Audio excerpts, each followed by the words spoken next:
They sold it for almost nothing. A forgotten cabin. A piece of land no one wanted. But the silence of that auction was hiding fear. One man said yes, and found a woman left to die. What he uncovered beneath that cabin would expose powerful men, and change this town forever. That morning, the quiet town of Rivermount gathered in front of its aging courthouse. A modest wooden cabin and a stretch of open land, about 12 acres, were being auctioned off. The starting bid was almost symbolic. A few murmurs passed through the crowd, then silence. Wealthy traders and established ranchers stood still, avoiding eye contact. Only one man stepped forward. Elias Crow, a worn-down rancher with dust-stained clothes and tired eyes, slowly raised his hand. His bid echoed through the square. Instead of envy, the crowd responded with uneasy glances, as if he had just accepted something no one else dared to touch. The auction ended quickly. On his ride back, Elias felt the weight of unspoken warnings following him down the narrow road. He ignored them. With nothing left to lose, the cabin felt like a final chance. But as he reached the property, his hope faded. Near the old gate lay a badly injured woman, barely conscious. She was unusually tall and powerfully built, her condition alarming but still clinging to life. Shocked yet determined, Elias acted fast, freeing her and doing what he could to help. The cabin, rumored to be abandoned, showed signs of recent activity. Ashes in the stove, marks on the wood, proof that something wasn't right. As evening fell, Elias noticed a distant rider watching from the tree line before disappearing without a trace. Later, inside the cabin, the woman whispered a single warning in broken English. Danger. They will return. At dawn, Elias rode back to town for supplies, only to be met with cold stays and nervous silence. When he mentioned the cabin's name, the room froze. Fear was etched on every face. That's when Elias understood the truth. The land wasn't cursed by accident. Someone wanted it that way, and by helping a stranger left to be forgotten, he had stepped into a story far bigger and far more dangerous than he ever imagined. At the edge of the forest, Ethan Cole watched in silence, his eyes sharp, his posture calm but alert. When a well-dressed stranger named Marcus Vale entered the small trading post, the air instantly grew tense. Vale spoke politely, almost too politely, placing a heavy leather pouch on the counter. Inside was more money than Ethan had ever seen at once. The offer was simple: hand over the isolated cabin before nightfall. Everyone in the room understood the warning hidden behind those words. Ethan refused. That cabin wasn't just wooden dust, it carried a secret. As dusk fell, Ethan returned there, unsettled by the memory of a body once displayed at the gate as a warning. Inside, he found Iona, a tall young woman from a native tribe, injured but awake. She told him the truth. She was taken to silence her people after her grandfather uncovered proof of stolen land and corruption. The cabin was never about money. It was about buried evidence. That night, shadows gathered outside. Marcus had sent men to watch. When he returned, demanding surrender, Ethan stood firm. Iona joined him, no longer afraid. When the situation escalated, distant horns echoed across the plains. Riders appeared under the moonlight, members of Iona's tribe answering her call. Surrounded and overwhelmed, Marcus's men fled into the darkness. As dawn rose over the prairie, the cabin still stood. Smoke lingered in the air, and Ethan sat quietly, knowing this victory was only the beginning. The truth hidden beneath that cabin would one day change everything. In front of him knelt Elder Silver Bear, his long gray hair moving softly in the wind, his eyes aged yet fierce with resolve as he held his granddaughter, Iona, close to him. She bowed her head against his chest, her strength unmistakable, tears tracing paths through dust and exhaustion on her sun-warmed face. "My granddaughter survived," the elder said calmly, his voice deep and steady, "but those who caused this will return." He turned to Caleb Turner and gestured toward the burned cabin nearby. "This place hides something powerful, something meant to stay forgotten." Caleb remembered Iona's quiet warning from the night before. Elias Moore had hidden proof that could change everything. Inside the cabin, Caleb knelt on the darkened floor and noticed an unusual square section sealed with hardened black resin. With a signal, the warriors broke it open, revealing a hollow space beneath. From it, Caleb lifted an old iron box and a leather pouch filled with documents, land deeds, official seals, and forged signatures tied to Judge Roland Pierce and Governor Malcolm Hayes. The truth was clear: stolen land, false sales, and silence bought with fear. Elias had tried to reveal it and paid the price. The papers named powerful figures across several counties, exposing corruption on a massive scale. "Now you see," Silver Bear said quietly. "They won't stop, but neither will we." When armed riders arrived demanding the evidence and the girl, Caleb stood firm, holding the documents high. Tension filled the air as doubt spread among the attackers. When they retreated, justice began to move. The evidence was delivered to the authorities, and soon the truth reached the public. The cabin, once a place of fear, became a symbol of courage. Iona was no longer seen as lost, but as a survivor. Caleb, once an unnoticed rancher, was remembered not for strength alone, but for choosing what was right. Years later, the wind still passed gently through the prairie, and where darkness once stood, a single word remained carved at the gate: freedom. Sometimes life offers something small, something cheap, and hides within it a responsibility far greater than expected. One quiet choice can protect truth, restore dignity, and remind us that justice often begins with an ordinary person willing to stand up and say no to what is wrong. The exposure of the documents did not bring peace. It brought movement. Within weeks, Rivermount changed. Strangers arrived quietly: lawyers, surveyors, men who asked too many questions and listened too carefully. Newspapers from distant cities printed fragments of the story, careful not to name everyone involved. Judge Roland Pierce resigned suddenly, citing health concerns. Governor Malcolm Hayes denied everything, his voice confident, rehearsed. But behind closed doors, panic spread. The cabin was no longer empty. It became a place of gathering. Iona remained there, recovering slowly. Her injuries healed, but something deeper had changed in her. She was no longer just the granddaughter of an elder, no longer just a survivor. People listened when she spoke.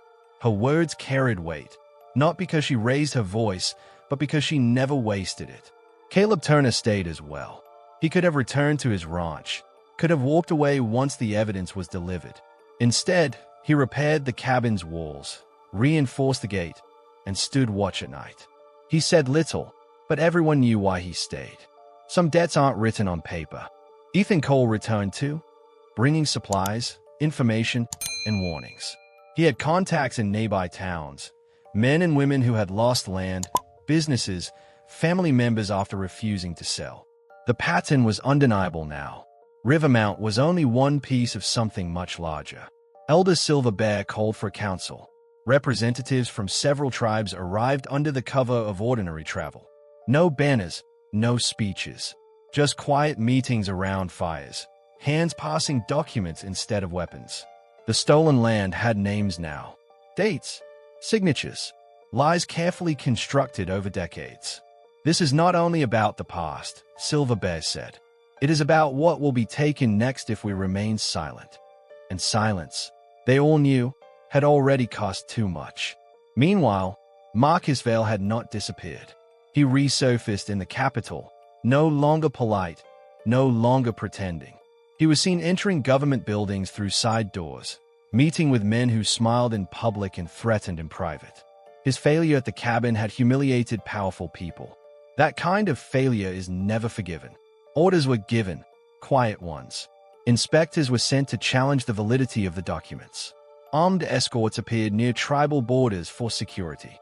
Rumors spread that the evidence was forged, that Iona was being manipulated, that Caleb and Ethan were extremists. The old tricks. But something was different this time. The people were watching. A young journalist named Clara Whitfield arrived in Rivermount with a notebook and no fear of being disliked. She spoke to everyone: shopkeepers, widows, former clerks from the courthouse. Patterns emerged. Names repeated. Fear cracked open into anger. Her first article didn't accuse. It asked questions. The second one connected dots. The third one exploded. Public pressure mounted. Independent courts reopened cases long dismissed.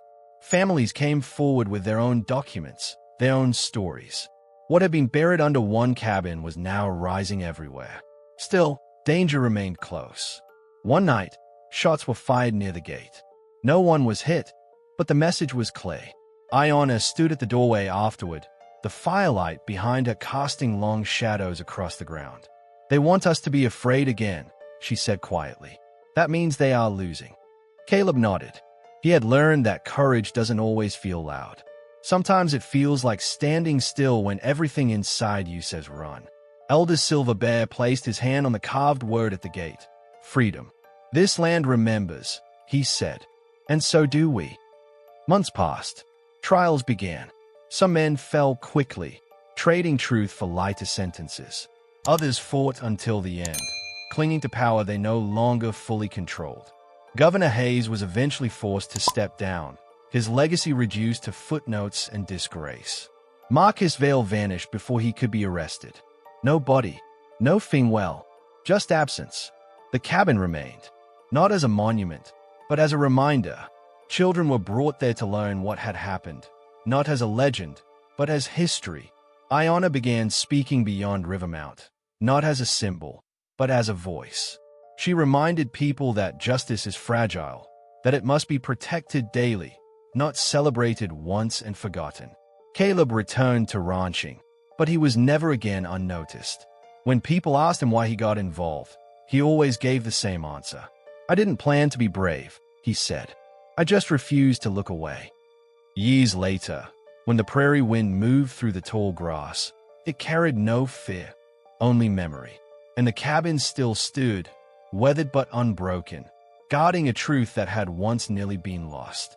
Because sometimes the smallest bit, the cheapest land, and the quietest choice can change the course of many lives. And once that happens, there is no going back.